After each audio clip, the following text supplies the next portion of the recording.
But these 4 notes, they were magical notes. I grew up in a really musical household. I don't think I've ever seen Dad so moved. You know, the BBC Philharmonic is one of Europe's greatest orchestras, and he's held them in such high regard for most of his life, really. Ali, my wife, and I invited Dad over for Sunday lunch, and he arrived at just before 6 o'clock in the morning. What is happening here? Yeah, it's out of body experience. It's absolutely crazy, and all from a tweet. We're here today in Ashdown Forest in East Sussex to talk to a guy called Nick Harvey. Nick was responsible for the 4 Notes story, which happened in 2020 as a result of his dad being diagnosed with dementia, and a composition that they came up with that ended up raising over £1 million for dementia charities. So let's go and meet Nick now. This is a part of the world that you've grown up in, so can you tell us a little bit about your childhood spent here and what it was like growing up in a house with your mum and dad, both music teachers, I think, weren't they? They were, yes. Mum and Dad met when they were both studying at the Guildhall School of Music, and I grew up in a really musical household. Mum was a private piano teacher, and she had students come round from when I was a baby, and Dad taught at a local comprehensive. He was the head of music. So yeah, music resonated around the house. Yeah. And, what did you play? I'm assuming you played instruments then when you were a child then? I did. I was forced to play the violin from a very early age, which I absolutely hated. I got to a fairly decent standard, but I really didn't enjoy it whatsoever, frankly, because Mum and Dad made me practice, and I didn't really enjoy practicing. Scales and arpeggios are a nightmare. Yeah. Fortunately, there were a couple of pianos in the house, in the music room, and I taught myself the piano. Yes. And that, to me, was an incredibly therapeutic instrument, because I didn't like the violin, but I loved the piano. And like pop songs that I used to listen to, I try and work it out, and for me it was a creative outlet. Mum and Dad both wanted to teach me the piano when they realised I had a little bit of talent, but I was like, no, hands off. I'm perfectly happy just losing myself in this instrument and finding my own way. Yeah, I mean, I came from a house that was the same thing. My mum was a cello in the Ulster Youth Orchestra, and forced us to play a whole variety of instruments and learn to do grade exams. Oh yeah. And I was from in my teenage years, I remember I was just waiting for an excuse to be able to give them all up. And do you look back on that time now and think, oh, if only I'd continued? Yeah, I do. I played the piano, and I played the trumpet, and I played the double bass. Oh my word. And the piano was the one I was probably best at, but it always felt like a chore. It wasn't fun. Yeah, yeah. So it's interesting that whereas it was fun for me, and every waking hour I would have loved to lose myself in the piano. If I wasn't at school, or if I wasn't doing stuff with the family, I would be in the music room, doors closed, just writing my own stuff, improvising, working out chord progressions. It was just an amazing instrument. Yeah, for me. I mean, for the people who won't know this here watching this, obviously, but I mean, we know each other because my wife and her family were your next door neighbours. They were in Pastoral for years. Rachel, your wife, and Andrea, her sister. They were like sisters to me and my 2 brothers. It was. So Forest Row, the village where we were brought up, is a beautiful little village in East Sussex on the edge of the Ashdown Forest. We're at the gorgeous Ashdown Forest where we are at the moment, and Andrea and Rachel were a few years younger than me, but still, even though you moved, Rachel and Andrea moved away when I was 17? Yeah, it was 1989. Yeah, I was. We're still really, really close. We still speak regularly, and because Rachel still talks about some of those pop songs that you used to play on the piano, and like there was a Richard Marx one, I think, wasn't there? I'm so cool. Yeah, Richard Marx, get me. Punk rock to the max. I know. Yeah. That's right. Yeah, no, my childhood was amazing, and it was in no small part down to your wife and her sister, actually, and their parents. And this, I mean, you've stayed living locally to Forest Row your whole life, so I mean, it's obviously somewhere really.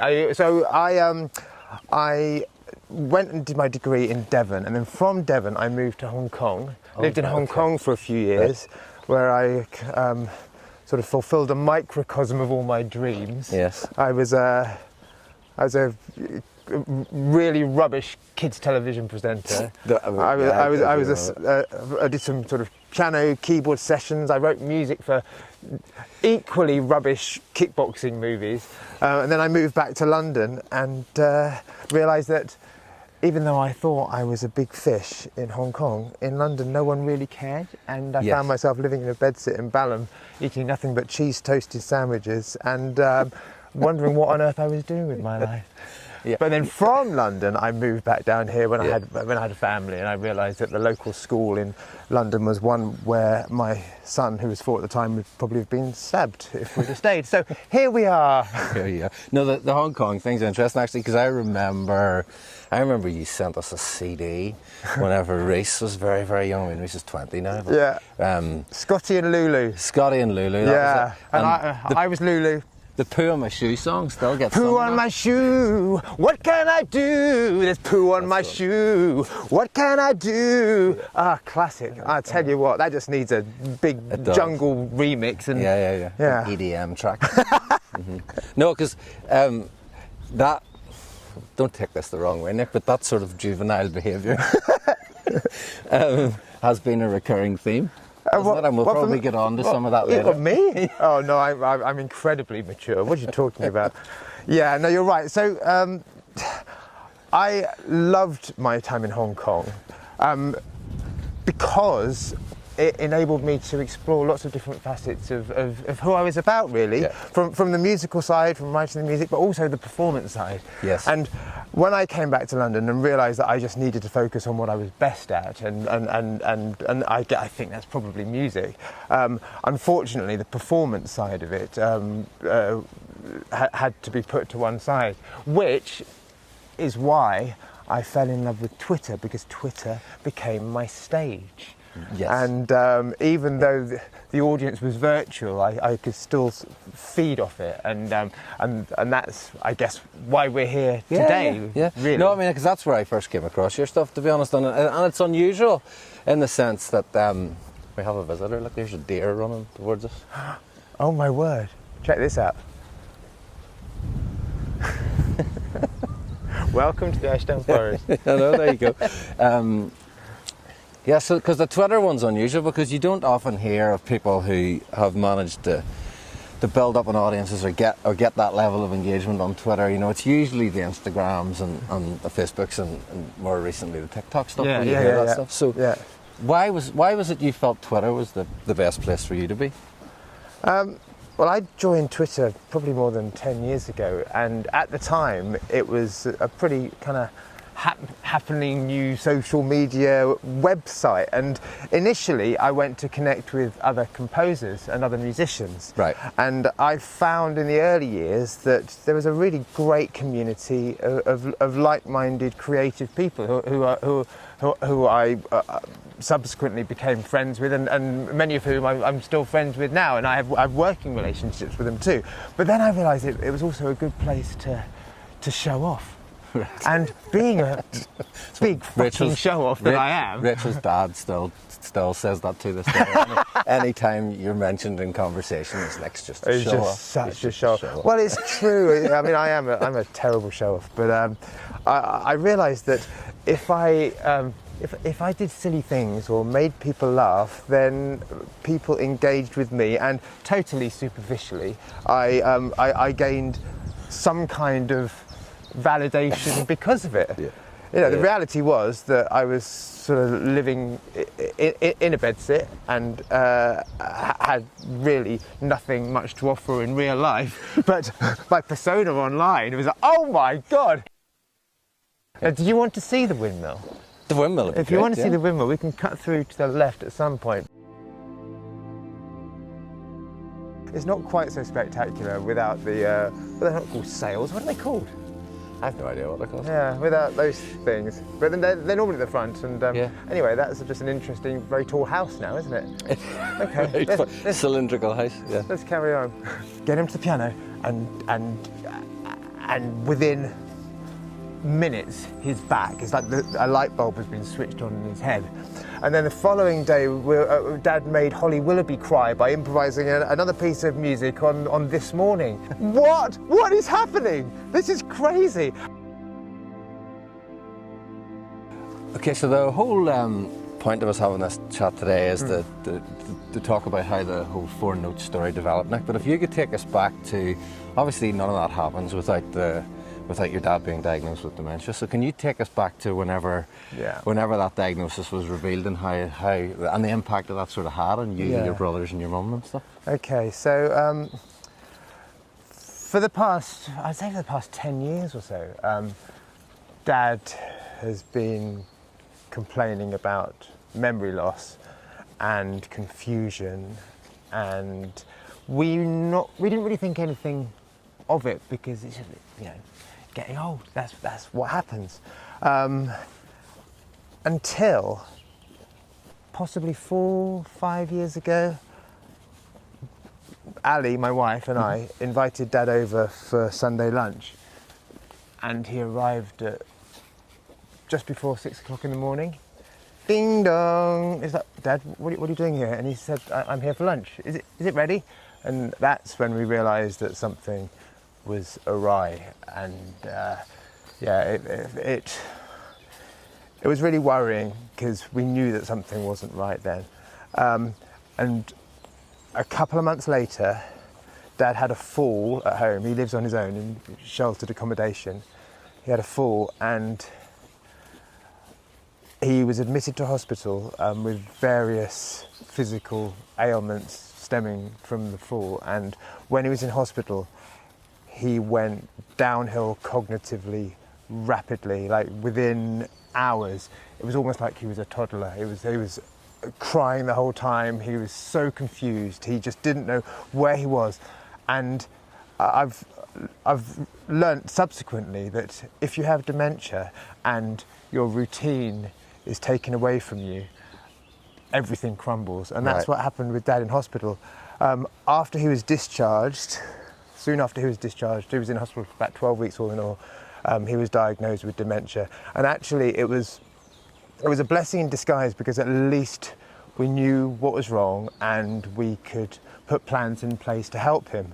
The medication that he was on from that moment has been transformational. It's stabilised his condition. Considering how bad he was in hospital, for the past sort of 2 to 3 years, he's been okay. Not great, but the rapid decline that we saw happening up until that point hasn't progressed. Right. Not markedly, anyway.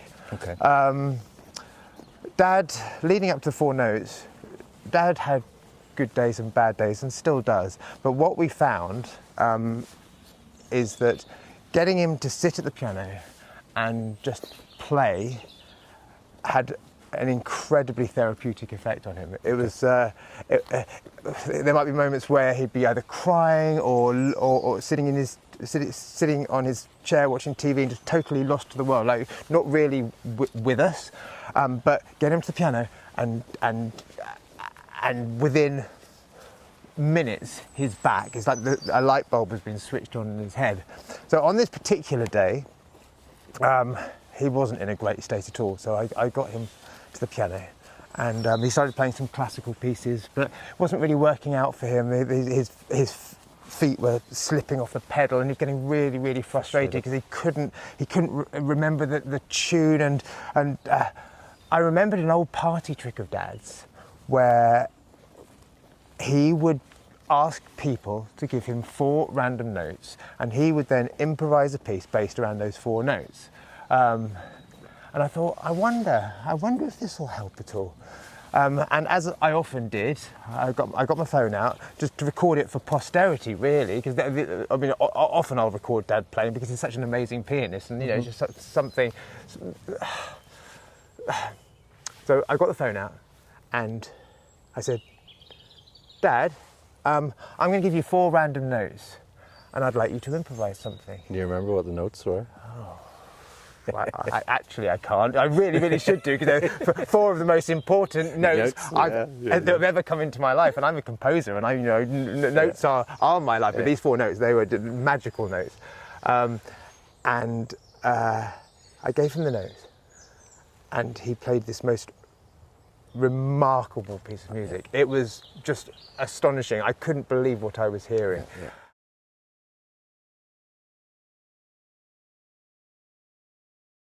Use some random notes, and see what you can do with them.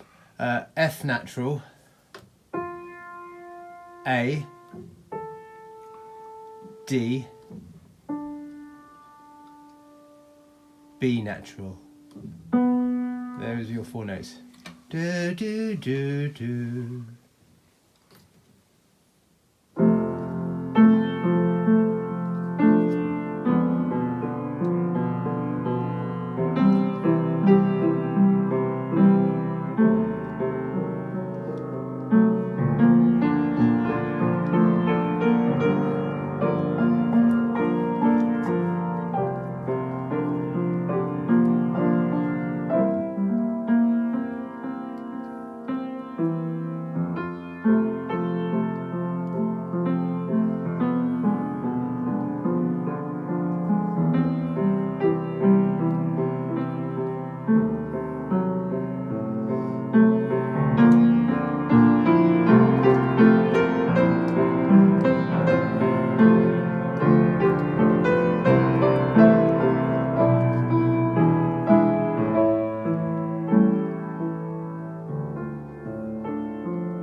Also, you can see as he progresses, you can see in his face that just something's going on. There's just the power of music as a magical transformational tool to bring someone back to life. It was happening in front of my eyes. But not only that, the music that he was playing was so moving, and it was almost like a representation of his own condition. And right at the end, I mean, this is what the best thing about that piece for me, or musically at least, is that it kind of leaves it hanging. It doesn't resolve. There's one note that it's like a question mark. It's like what's to come, and what was to come was. I put this on Twitter. I remember I watched it about only an hour or 2 after you'd published it. Yeah. And at that stage, the views were certainly in the hundreds of thousands. And then I remember the following morning, checked in on it again, and we were now into the millions. Yeah. And it was like, this is ridiculous. It was totally ridiculous. Honestly, within 24 hours, it had thousands of retweets, being seen by millions of people, not just on Twitter, but it also gone into other social media platforms and YouTube, and I had the press involved. I had radio, I had TV. The next morning we were chatting to Piers Morgan and Susanna Reid on Good Morning Britain, and then the following day Dad made Holly Willoughby cry by improvising another piece of music on This Morning. You've had Curtis Stigers tweeting, I love this, Nick, thank you so much. Your father's an extraordinary composer. Oh, I missed that one. Absolutely amazing. Curtis Stigers from Hollywood. Yeah, and a Hollywood composer, Benjamin Wallfish, as well. Nick, this is heartbreakingly beautiful. Such stunning music.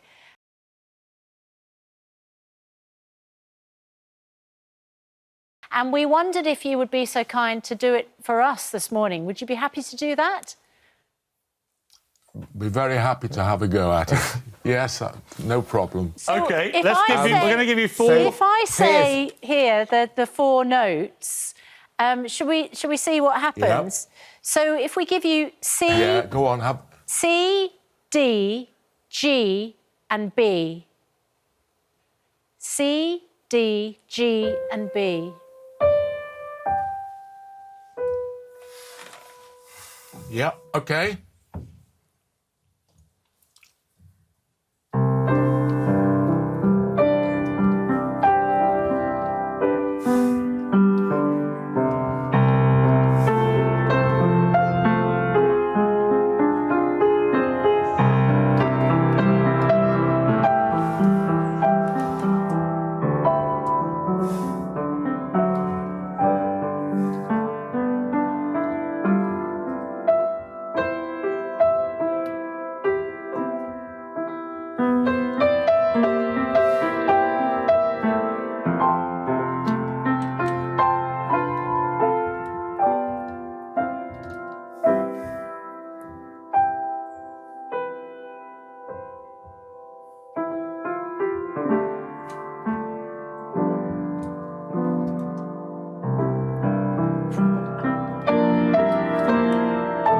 Beautiful.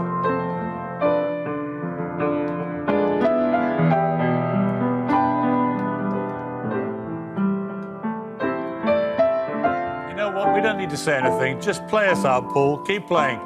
Keep playing, and thank you so much. What a magical moment. Play us out of the show to Lorraine. Thank you, Nick. Thank you, Paul.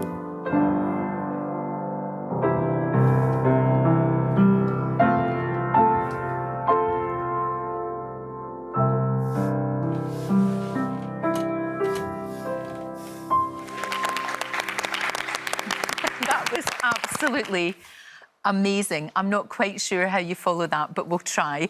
At the weekend, we were on a show called Broadcasting House on Channel 4, on Radio 4, presented by Paddy O'Connell. Now, Paddy O'Connell, he is a massive part of this story, because what he featured the story. He played the clip, and he talked about dementia and the power of music. And within a couple of days, he'd had an email from one of his listeners saying, you know, this piece is too good just to let it lie. You need to do something with it. Maybe how about getting the BBC Philharmonic to do a version? So Paddy O'Connell thought, actually, that's a really great idea. And so he contacted the BBC Philharmonic, and their bass player, Daniel Whibley, did this amazing orchestration featuring the original piano recording from my phone, but accompanying it. And as soon as I realised that this was happening, I thought, okay, this is... Because it was originally just going to be featured on Broadcasting House, but I thought, no, we need to release this as a single. This could raise a lot of money for dementia charities. And awareness as well about the power of music. Oh, without a doubt, absolutely. And that's a really key part of this story, is just getting the message out that music is a transformational tool. And it's free. It's free. You can, drug companies, they spend billions trying to find something that has the same effect that music has, and it's here. Turn on the radio. I mean, you don't have to be a virtuosic pianist like my dad to get the full healing effects of music. If you live with dementia, listening to the right piece of music at the right time can be incredibly transformative. Yeah. It really can. And the Music for Dementia thing, so were you aware of the Music for Dementia charity or organisation pre this, or did your engagement with them sort of come as a result of the Four Notes thing? When I decided that we needed to release this for charity, I'd already had dealings with the Alzheimer's Socety, so I knew I wanted to support them. But I thought that I wanted something with more of a musical essence, something that would help to get the message out that music is this incredible tool. And one of the producers at BBC Breakfast, who also had us on, they told me that Lauren Laverne was an ambassador for a charity called Music for Dementia. Okay. So I quick Google and read all about it, and I thought this is perfect, because what Music for Dementia does is that it's a campaign just to let people know that music is important, music is free. Get little iPods into care homes so that people can listen to music that resonated with them when they when they were young in the past.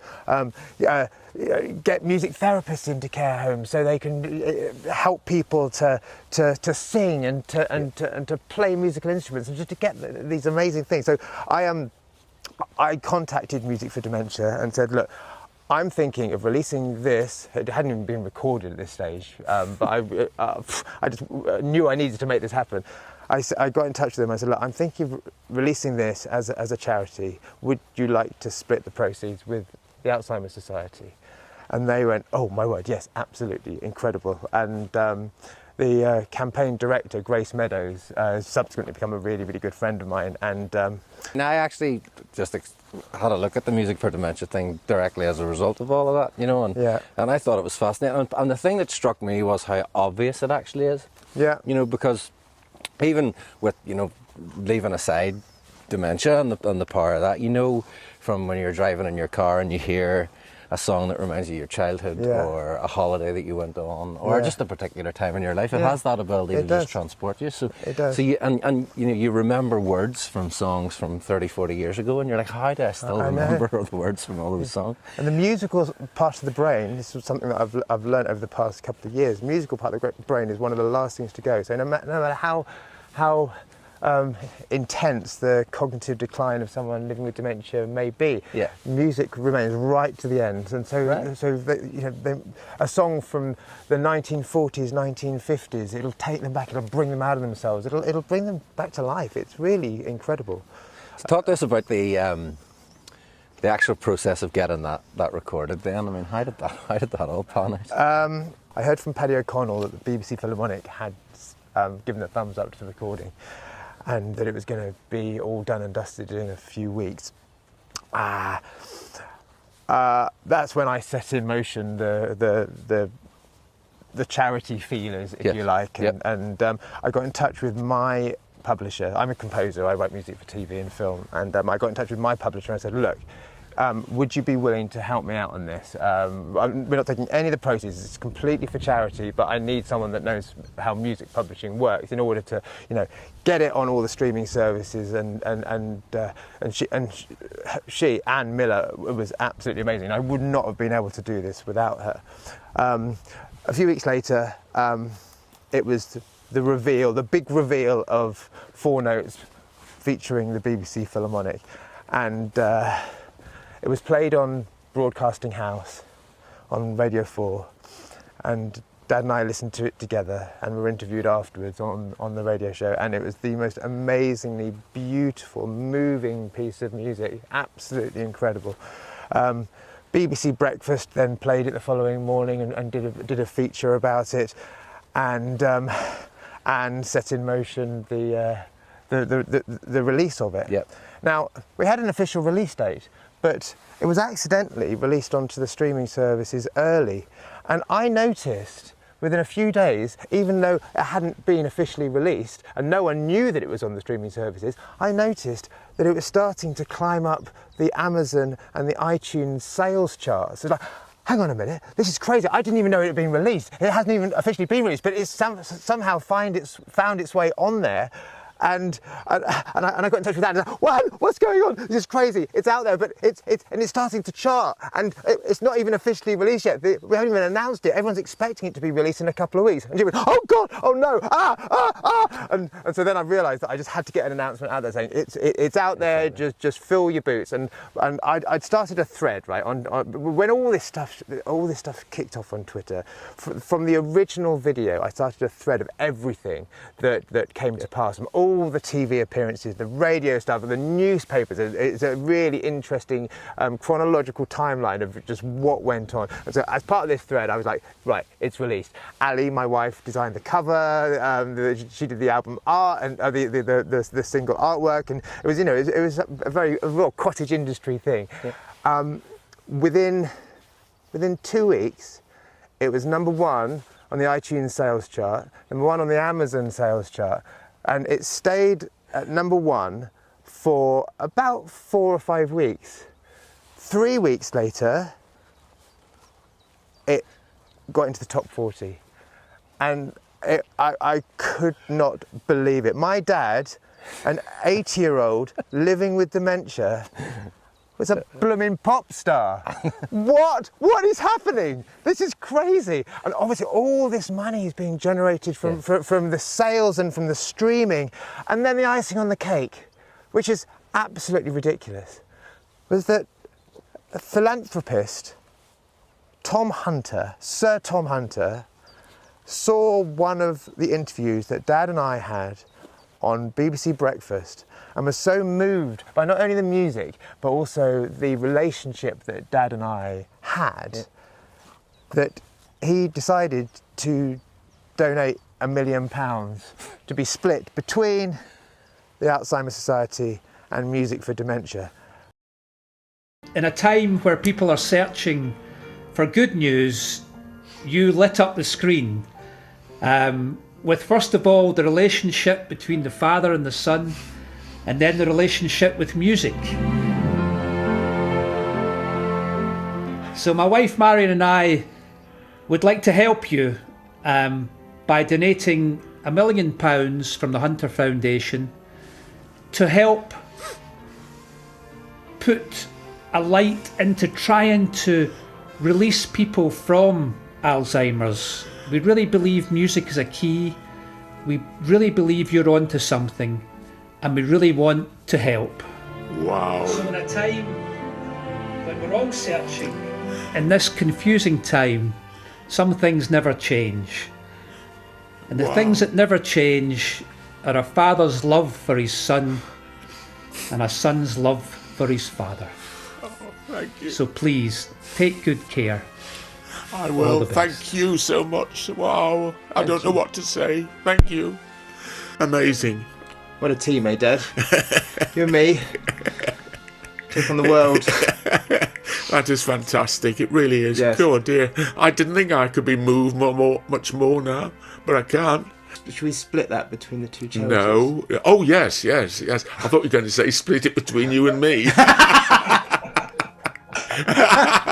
Can you imagine? Dad, 80-year-old in the charts, has also helped to raise more than £1 million for dementia charities. This all happened within 6 weeks or so. And it brought Dad back to life. It was amazing. From him just like sitting in his chair, not really doing much. As a musician, and having been used to either having an audience of kids as a teacher or having an audience as a pianist, he had an audience again. He had an audience not only in this country but around the world. This went viral. It was in the Washington Post. It was on Australian TV. It was absolutely bonkers. And the only downside of this was that Dad now thinks that I'm his agent. So often he'll say, "Hey Nick, what's next? What's next for me?" It's like, I don't know. This all happened totally randomly. It was none of this was planned. I put something on Twitter, and everything snowballed. It was the most positive thing that has ever come out of my addiction to Twitter. Twitter can be a pretty toxic environment, but I try to keep things positive, and this was just, I guess this was just kind of karma saying, you know what, Nick, this is good. You deserve this. Your dad deserves this, and it's been remarkable. Yeah. It sounds like it's been a really positive experience for you and your dad. It has. It's certainly. I mean, Dad and I have always been close, but we've become a real team, actually. Yeah. There was a fund that was set up by Music for Dementia to funnel the £500,000 donation into all of the good causes, and they called it the Paul and Nick Harvey Fund, which was crazy. I mean, I didn't expect to have a fund named after me, and it's only. But you know, I was obviously absolutely flattered because it was teamwork. You know, Dad was the talent, and I guess I just helped to broadcast him to the world, and I mean, you know, the interesting thing from the market and audience point of view, I mean, it's just such a fantastic story, but it's the idea, you know, a lot of people have this aspiration that they want to create this viral video, you know, and I mean, we as a video company hear the request quite a lot. And I mean, your story is a perfect example of the fact that the vast majority of the time it is a complete accident. It is. I mean, and it's about capitalising on the opportunity and being quick enough to respond. Absolutely, yes. I mean, it took over my life for a few weeks. I was working on a Sky documentary film at the time, and I think my work really suffered because I was so focused on Dad and on what was happening that I couldn't put my effort into work. But that's okay. I mean, you know, I did the job. It's fine. But you're right, though. In my experience of having a few viral videos out there, it's always the ones that you don't plan that seem to take off. Yeah. I've spent a long time trying to think, you know, this is either a video or a funny little gag or a little, you know, Photoshop picture, something. Yeah, this is going to go viral. And of course, you know, like 2 retweets and a like, whatever.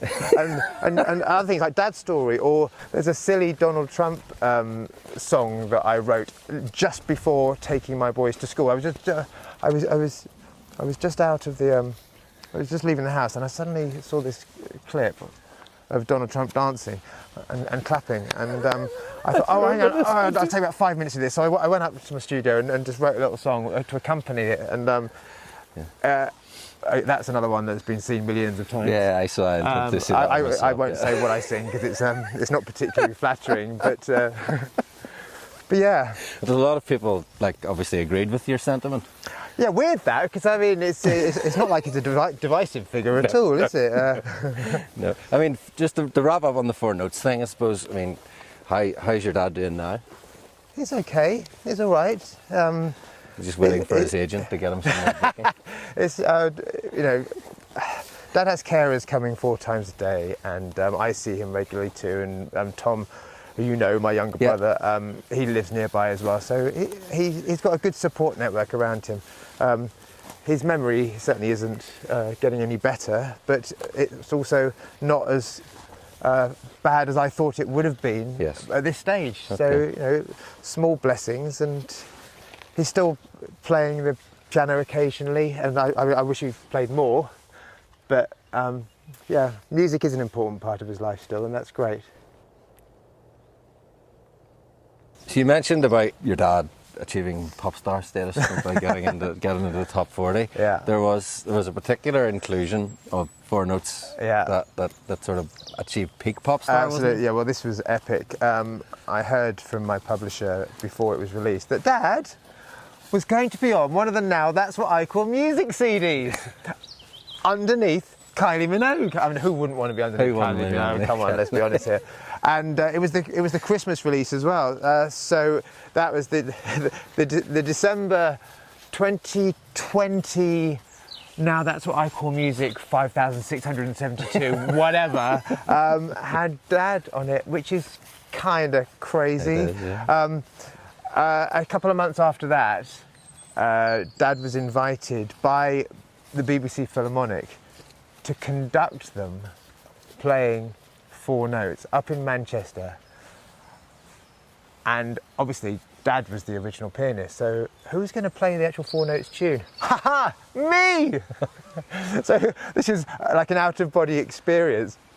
BBC Breakfast flew us up to Manchester, and I don't think I've ever seen Dad so moved. You know, the BBC Philharmonic is one of Europe's greatest orchestras, and he's held them in such high regard for most of his life, really. And 1, 2, 3, And then I start playing on this amazing Steinway grand piano, and the orchestra joins. Like, what is happening here? Yeah, it's out of body experience. It's absolutely crazy, and all from a tweet. All of this from one tweet. He has really made a genuine difference to people's lives, and yes, it's about the music, but it's also about what music does for people and relationships. So seeing all this amazing work happen across the UK because of 4 Notes is just incredible. I've never been conducted by my dad before. I had to learn this by ear because I don't really read the dots. If you make a mistake, just keep going.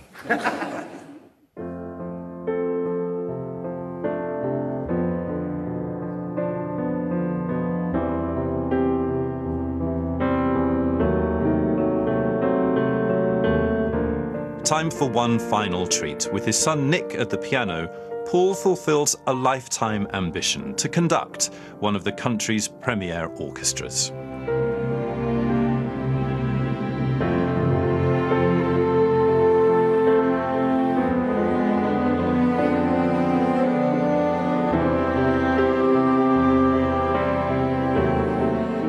I never ever thought I'd conduct one of the BBC orchestras, one of the great orchestras. Never thought that. What lovely people they are. They're so nice.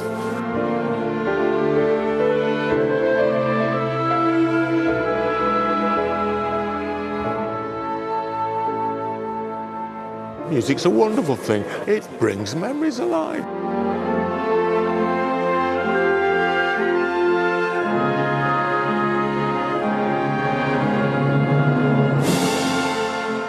I say anything is possible, even if you have dementia.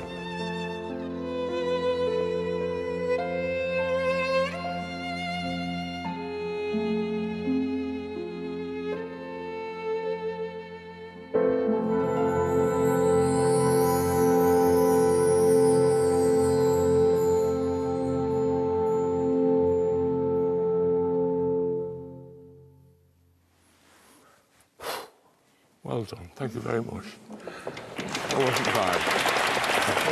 Yeah, I'm fine. Yeah, that was brilliant. Thank you, Nick.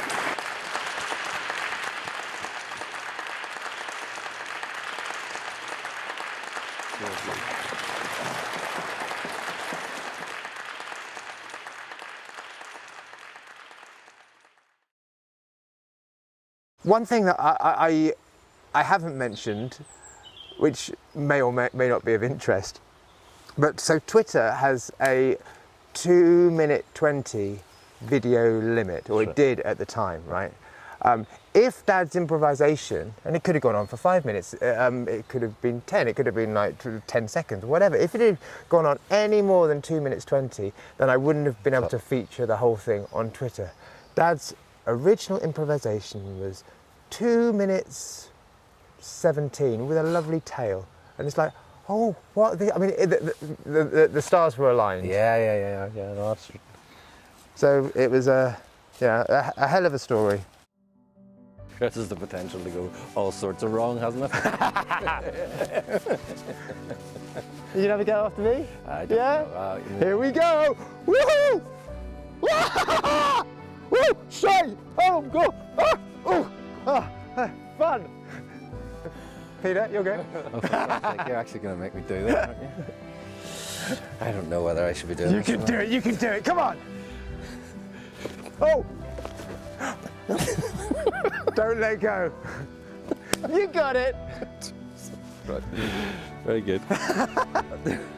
Fun, huh? So she is my fictional, prodigiously talented daughter. Very who has an incredibly filthy mouth. I really need to get out more, don't I? Within half an hour, I was blocked by that weather presenter. Fairly left-leaning, absolutely abhors Donald Trump and uses the C word a lot.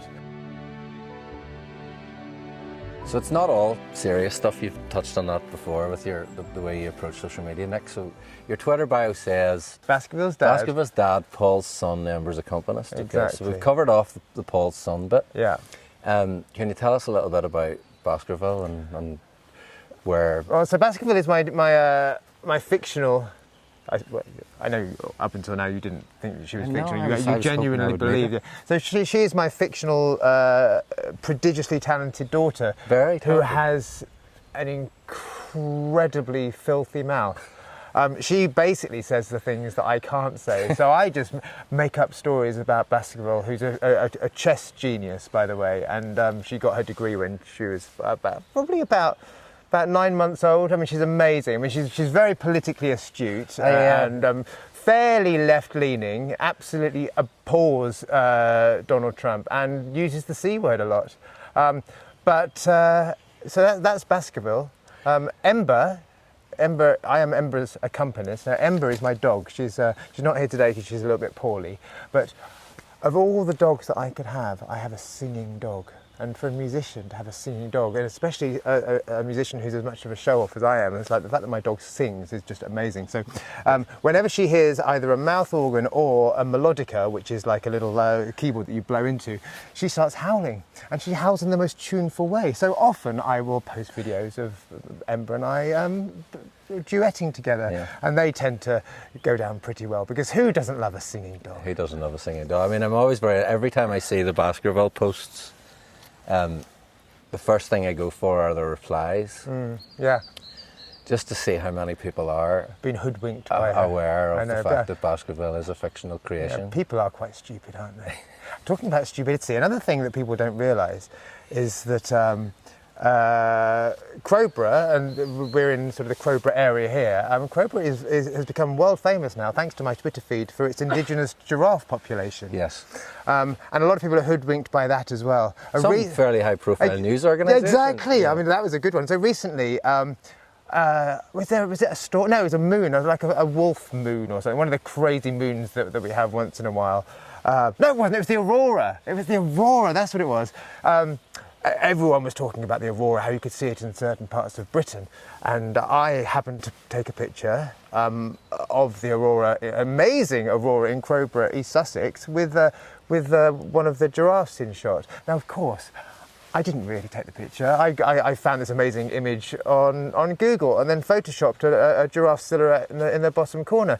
But Good Morning Britain the following day, they got in touch with me saying, "Hi, is this your photo? Can we use it? Amazing shot." And I thought, well, it's not really my photo, so how do I answer this? So I cryptically replied, I would be very happy if you were to use this photo. So I didn't say it was mine, and within 10 minutes, it was featured. Like, amazing shot from Crowborough, East Sussex. This incredible aurora. What they didn't see was the fact that there was a Swiss mountain in the background, and of course, a blooming giraffe. Within half an hour, I was blocked by that weather presenter because she was not happy that I pulled the wool. Because it was the image she used for the weather broadcast. Yeah. The big screen before they actually tell you how rainy it's going to be. Yeah, that's right. Yeah. So this was the big image. Yeah, and lots of people, lots of other news organisations over the years have also fallen for, like Sky News. They featured it once as well. A different image. I think this might have been a thunderstorm, a crazy thunderstorm in Crowborough, Sussex. A little silhouette of a giraffe in the background. So yeah, that's the kind of stuff I do. I mean, I'm basically a 5-year-old in a middle-aged man's body when I'm on Twitter, but it's fun and people seem to like it. When did the giraffe thing start? I mean, can you remember the first post you did with the giraffes? I think there was a series of sunset photos that I posted about featuring Crowborough with lots of different jungle animals in it, and people seemed to relate more to the giraffe than anything else, and so the giraffe stuck. Yeah. Okay, and again I go for the replies immediately. Yeah, to see exactly. That can't be Crowborough. There's a giraffe in it. Really? Oh, but of course, when I reply to them, which I often do, I'm completely straight, and I mocked up a Wikipedia page, or a screen grab of a Wikipedia page that basically explained why the giraffes were there, and it was thanks to a breeding program in the early noughties. It was very elaborate and. Yeah. And I always often post that picture in my replies, and of course it's real, and I'm just totally straight-laced about it, and it's fun. I really need to get out more, don't I? No, I mean, it goes back. It goes back to your point earlier, I think, Nick, about the reason you started using Twitter in the first place was to try and connect with these people and show off a bit. A bit. And being on the thing that gets me is you're always unashamedly you. Okay. Yeah. And And I can say that because I know you. People who don't know you might think, is this just a Twitter persona? And it's like, no, this is Nick. Yeah, he is actually that much of a twat. He really is. Nick. And certainly people from a professional point of view, you know, you're, as you said, composer for film and TV. There are certain people when they approach the social media thing won't touch the politics stuff because they think, you know, let's just not go there because it might damage my ability to get future work. Yeah. So, you know, your admiration for certain political parties has come out in several of the posts. Yeah, it has. And certain I suppose it's individuals within political parties rather than necessarily within parties in a lot of cases. And you've mentioned Donald Trump, and there have been a few others as well. I certainly did admire Donald Trump.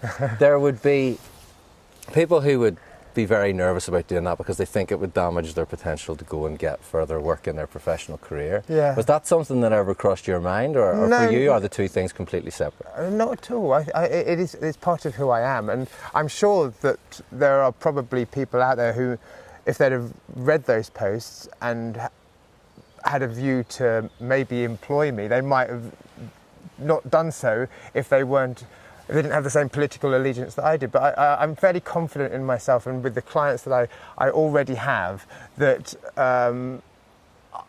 my career won't be affected if I'm just me. You know, and why should you be? Well, exactly. You know, if we're a broad church, and it's. Yeah, I mean, it is an interesting question, actually. I don't post as much political stuff as I used to, but I don't post as much as I used to, simply because I've been so busy of late, and also with Elon Musk taking over, it's just become such a hell site. It's like, it's a shame. I feel at the moment that my relationship with Twitter is slowly but surely coming to an end, and I don't think that's a bad thing, because there have been peaks and troughs. When I was at my most addicted, I was a nightmare. Ali, my wife, she'll testify to this. There'd be moments where she'd be talking to me, and I just look glazed over, and it's because I wasn't really listening to what she was saying. I was trying to think of the next funny tweet. Like, what on earth are you doing, man? Yeah. You know, my kids were there saying, "Daddy, play football with us," and I'm just like, "Yeah, I'm just okay in a minute." And I was just there, it's like, whoa. Like, if I Photoshop that giraffe in that place, or I mean, it's ridiculous. I mean, it's so sad. Yeah. And thankfully, I realise that now, but at the time I was just totally engrossed in it, and which is why the 4-note story is so important to me, because it kind of made sense of everything that I'd gone through up until that point. It had such a hold over my life, Twitter did, and the fact that it kind of culminated in this really, really incredible good news story, thanks to the followers that I'd amassed by that moment, which enabled it to go viral. It's just, I mean, thank God 4-note's happening, because if it didn't, then I'd just think, what, all those wasted years when I could have been, you know, playing with my children or having a conversation with my wife. It was just mental. Yeah. I mean, there were times when Twitter was down, so Twitter's down for half an hour, and then I was like, oh my God, I have actually got a wife and 2 children, and I'd totally forgotten that I had them, because you're lost. I mean, it's just ridiculous. Yeah. But I mean, do you have an internal sort of proofreader, or a sort of close to you proofreader in Ali? I mean, is there stuff that, you know, has been, Nick, you can't possibly post that? No, actually, don't tell Ali this, right? And she has no idea that this happened. But I blocked Ali on Twitter a few years ago, because she was reading my tweets, and she was seeing how much I was on Twitter, and the kind of inane nonsense that I was spewing. It was affecting our relationship. She's like, "Nick, what are you doing? This is just ridiculous. Why? What?" And so I just quietly blocked her. So your solution to that problem wasn't to come off Twitter; it was to block your wife. Exactly. Yeah. Not in real life, but it's only on Twitter. And she still to this day has no idea that I blocked her. It's kind of funny. Yeah. She thought that because she didn't see my posts anymore, I was actually starting to realign my relationship to be with her rather than with social media. But that's not the case at all. It was more that I was posting the same, but she just wasn't seeing it. Sorry, love.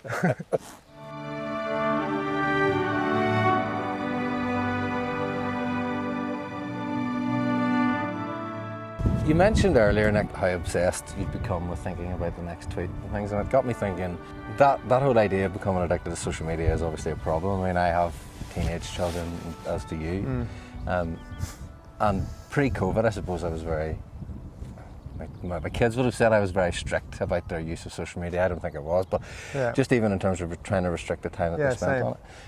That slipped during COVID because I suppose it was their only way of communicating with people. So we let it go, and I personally have found it very difficult to try and roll that back. Yeah. How do you think we approach that, or how do you think? Well, I don't know. I mean, like you, throughout the pandemic, Fortnite was an absolute godsend for my kids because it gave them an opportunity to communicate with their friends, which they didn't have otherwise. And it was a fantastic tool in that regard. But the pandemic is over and life seems to be returning to normal. And unfortunately, my boys are as hooked as they ever were on their devices, on gaming. And it's a really, really tough one because all of their friends are doing it. So you can't say, no, you're not allowed. But for me, this is important, human connection. The boys play football, that's great. They're both members of football teams, so that gets them out of the weekend. They're social kids and they'll go to the park, but it's just as soon as they get home, having done their homework, they'll want to go into the device. We're like, no, stop, just do something else. You know, go and play a musical instrument. But maybe this is just me being an old sort of hippie middle-aged man and going back to my childhood when there wasn't the internet, when there wasn't the allure of a device and I think we've got the balance about right, but it does still worry me just how fixated they are. Am I just imposing my view of what my life was like when I was a teenager and saying, you know, surely my children should because I had a great time, my children should have the same experiences, despite the fact that they have access to a lot more technology than we ever had. One of the things that really concerns me is that human contact thing, and I've seen it not just in my own kids, and the social lives that they have. You know, teenage children. I have a daughter who's 17 tomorrow, and I think to myself, some of the stuff that myself, my wife, you know, people of our generation, we're up to 16 or 17, which for when thankfully there was no social media, was really.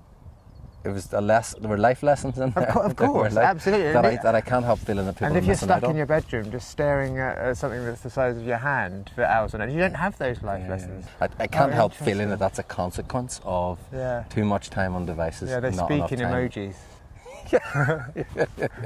They don't laugh, they say lol. It's like, well, this is right, come on, slap! Get with the program. But social media can be incredibly positive, not just with Dad's story, but I know people who've had severe mental health problems, and it's not through being on social media. And conversely, being on social media has helped them through it because they connect with other people, and they might be terrified of going out, but they are able to meet friends online, and occasionally they'll meet them in real life too. So I mean, social media gets such a bad rap, and I understand that because it's horribly addictive and it's very toxic, and there's a lot of vitriol on there, but there are so many good news stories about how it can enhance people's lives. I'm an occasional marathon runner, and I've raised a fair bit of money through Twitter, not just say, hey, please sponsor me, but when I run a marathon for charity, I do the caterpillar over the finishing line. And I say to people that if I hit a certain amount of the fundraising target, then I'll do that. And the last time I did it, the Edinburgh Marathon last year, I posted training videos, marathon training videos, which is basically me doing the caterpillar in random places. So, you know, down an aisle in Waitrose, across the zebra crossing in Crowborough, on stage at a gig, just silly places. And then, of course, when I ran it, I did the caterpillar, but I raised thousands of pounds, and it's trying to find creative uses for social media like that. So if I said please sponsor me, then people are like, okay, whatever. But because they saw these videos and they were quite funny, although I say it to myself, and I'm very, very good at doing the caterpillar. You are. I mean, if I could make a living at doing the caterpillar, if it was an Olympic sport, I think. Yeah, hang on, let me see if I can. So, ta-da! Please sponsor me!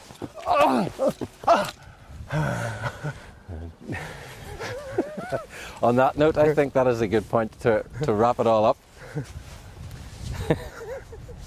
Thank you very much, Nick, No worries. for your time today. It's been very enjoyable. It has. It's been good. It's been good to see you again. Yeah. Thank you. Really, really great. Thanks very much to Nick for joining us today in Ashdown Forest. We really enjoyed the conversation with him. Hopefully you did too. There's some really good information in there for us all, I think, not only about the 4 Notes story, but about how Nick's used social media to build a really engaged following over the years. We'll certainly take a lot away from it, and we hope you will too.